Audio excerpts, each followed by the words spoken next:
Programa 12. Poquelín.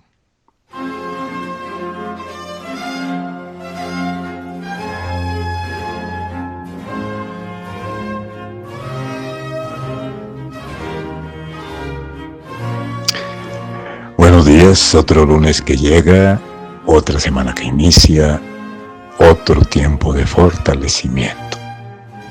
Y ustedes, dándome la oportunidad de seguir contando historias que son más vivas en el acontecer teatral que letra perdida en los libros.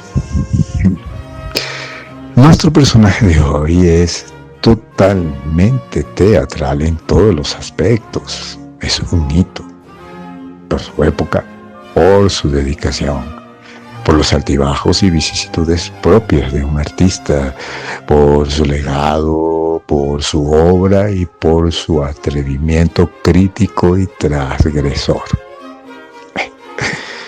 De origen burgués, de padres artesanos, por lo tanto tuvo la posibilidad de estudiar, pero en su momento decidió estudiar Derecho. Pero no lo termina porque desde muy joven, como a muchos de nosotros, le pica el peligroso bicho del teatro. Porque la verdad les aseguro que ese bicho existe. Yo se los aseguro. Nadie lo ha visto, eso sí. No se sabe si vuela, no se sabe si brinca. De una cosa estamos seguros, no se arrastra, pero pica. Y lo increíble es que no sientes nada, ni dolor, ni rasquiña, ni sarpullido. Solo te das cuenta que quieres estar en todo lo que aparezca o todo lo que parezca un escenario, transformándote al máximo. Tengan la seguridad que eso fue lo que le pasó a nuestro personaje cuando a los 21 años decidió unirse a un grupo de teatro aficionado en Francia. Bueno, hay que reconocer que en eso también tuvo que ver una dama de la que él se enamoró en su momento, pero él le gustó el teatro desde pequeño y se unió a ese grupo para hacer comedia del arte en las calles, porque era el teatro que se hacía en su momento. Y claro, como todo joven entusiasmado en un grupo de teatro, también joven, se empeñaron en salir adelante buscando un sitio para mostrar sus obras. Y buscando ese sitio, pues mejor dicho, alquilaron. En esa época se utilizaban las canchas de tenis que eran techadas para hacer las presentaciones. Sí, señor. Sí.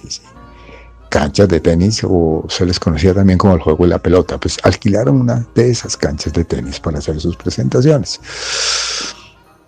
Primer fuerte tropiezo para nuestro joven personal. Falta de éxito, poco público, muchas deudas y a la cárcel. Cuando puede resolver el problema gracias a su padre, se engancha en otra compañía con la que se mantiene en gira por las provincias francesas durante 13 años. 13 años de región en región, de pueblo en pueblo, llegando obras seguramente conocidas, algunas tragedias de los nuevos autores franceses, algunas comedias italianas, yo diría que más comedias italianas, y el tiempo suficiente le quedó para empezar a escribir sus propias comedias ágiles y ligeras, muy cercanas a la comedia del arte, pero sin personajes máscaras. Hay que notar que el teatro francés del Renacimiento es tardío. Acuérdense que hemos hablado de Inglaterra, de Italia, aún no hablamos de España, y solo en Francia hasta 1634 hubo en París un teatro público. Muy seguramente tiene que ver con el hecho de las guerras. Las guerras que se libraron durante casi 100 años con los ingleses que saqueaban el norte de Francia.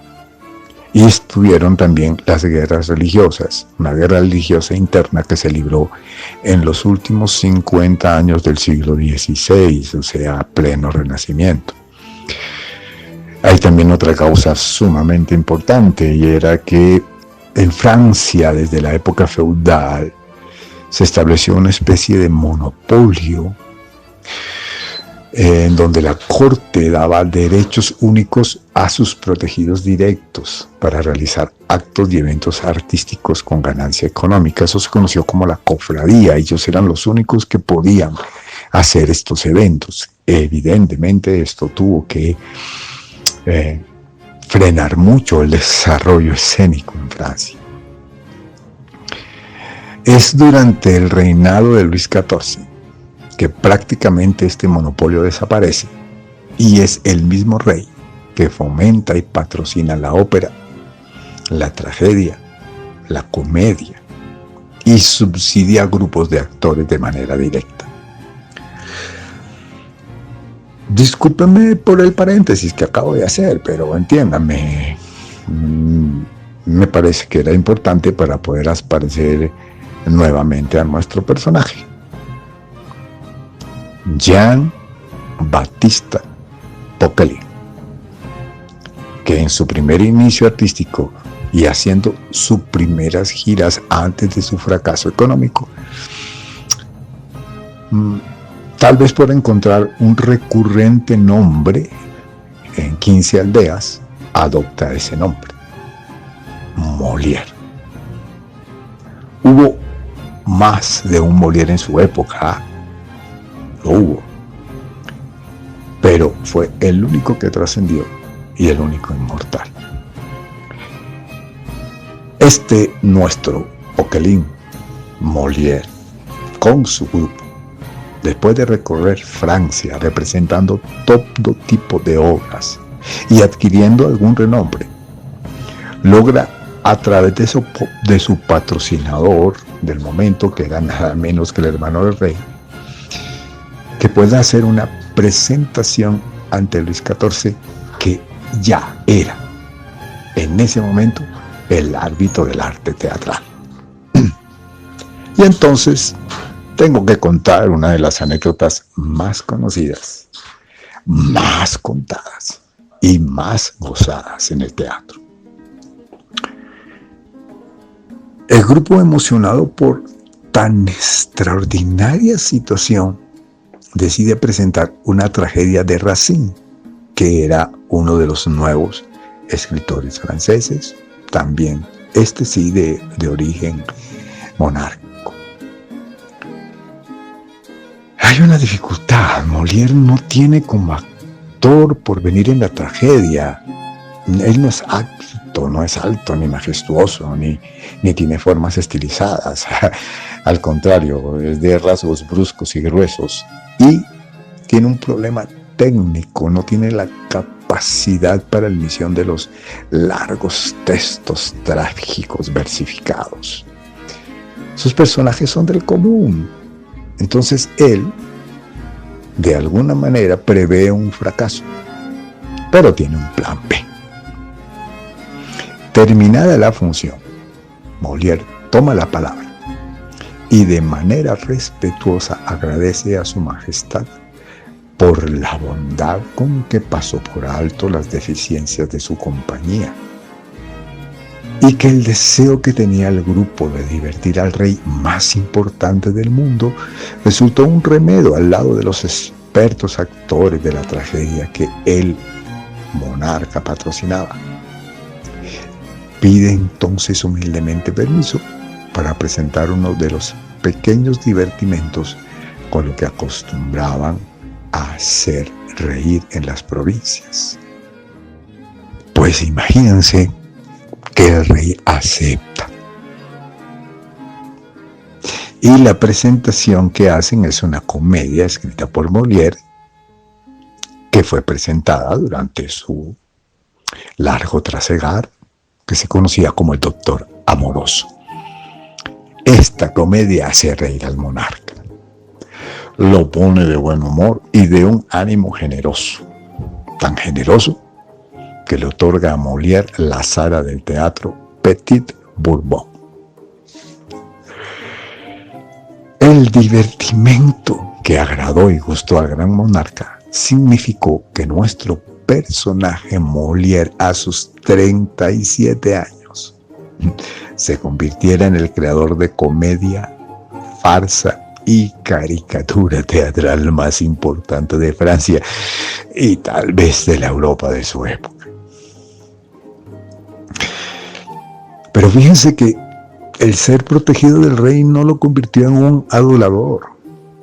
Al contrario, como buen burgués de la época, su sátira contra las costumbres ostentosas, pretenciosas, hipócritas de la corte y el clero francés se hacían más fuertes y elaborada con cada una de sus obras. Las preciosas ridículas, aparentemente sencilla, está llena de una sátira sobre la moda y el lenguaje y el vestir y el comportarse según las nuevas y buenas costumbres cortesanas. En su obra, de manera muy directa, muy clara, plantea cómo para sus protagonistas era muy vulgar decir caballo. Lo correcto, lo nuevo, lo noble era decir palafrén, bridón, o por lo menos decir corsé, pero caballo jamás, eso era horroroso. Ellas no hablan de espejo, era de alto linaje y de nueva forma de decir consejero de gracias. Y se atrevió Molière a convertir a lacayos, a sirvientes, en personajes nobles.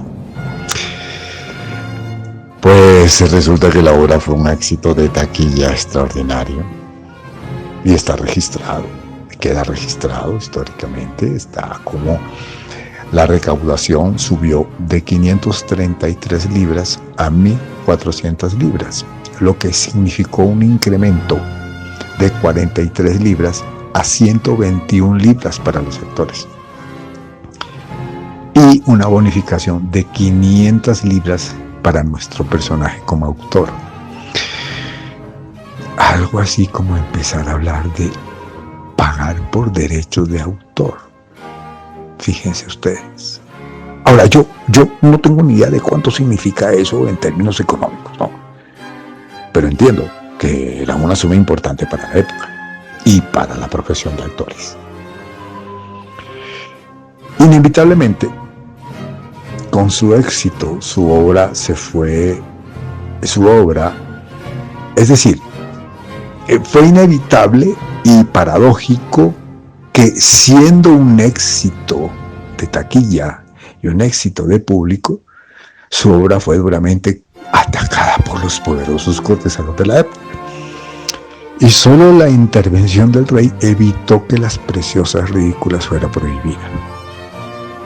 Y así, con cada una de sus comedias, llegaba un éxito representativo y de inmediato un ataque y una queja a la aristocracia.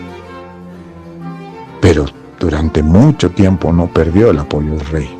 Todo lo contrario. Puso el grupo de Molière bajo su patrocinio directo. Pero es importante notar que la relación de Luis XIV con nuestro Molière iba más allá de sus comedias, que sin duda el monarca disfrutaba. Molière resultó ser un gran director escénico. Por fuera de su teatro, escribía y montaba exclusivamente para el rey muy buenos entretenimientos, donde se utilizaba toda la maquinaria teatral importada de Italia. Prácticamente inventó lo que se conoció como la comedia ballet, es decir, la comedia musical. Obras donde el mismo rey actuaba en papeles pequeños. Les prometo que vamos a profundizar un poco más en la obra de nuestro personaje, en su mordacidad, sus juegos de palabras y sus personajes que, aunque cómicos muchas veces, muy profundos en su análisis de la sociedad cortesana, que empezaba a entrar en una decadencia social. Su ataque a los médicos de la época era inclemente. Él mismo era víctima de la falta de conocimiento de la medicina del momento, de la falta de ciencia de esa medicina. Su éxito en sus obras no era el mismo a nivel personal, su vida amorosa siempre fue difícil. Y al final es traicionado por Lully, el músico del rey, que era quien lo acompañaba en las grandes comedias musicales, y lo traicionó para quedarse él, Lully, como el único productor de esas obras.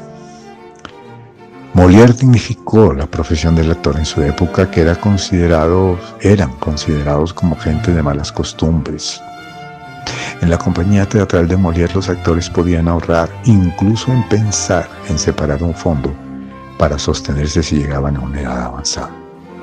Actor primero, autor después, director escénico, maestro del entretenimiento, satírico y mordaz sin medida. Pero increíblemente no dejó un solo manuscrito. Y lo que resulta más increíble es que solo en el siglo XIX se le dio el lugar y el reconocimiento que hoy tiene.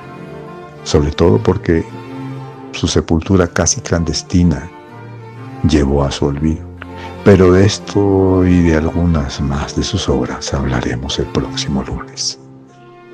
Por favor, que tengan una semana muy, muy buena.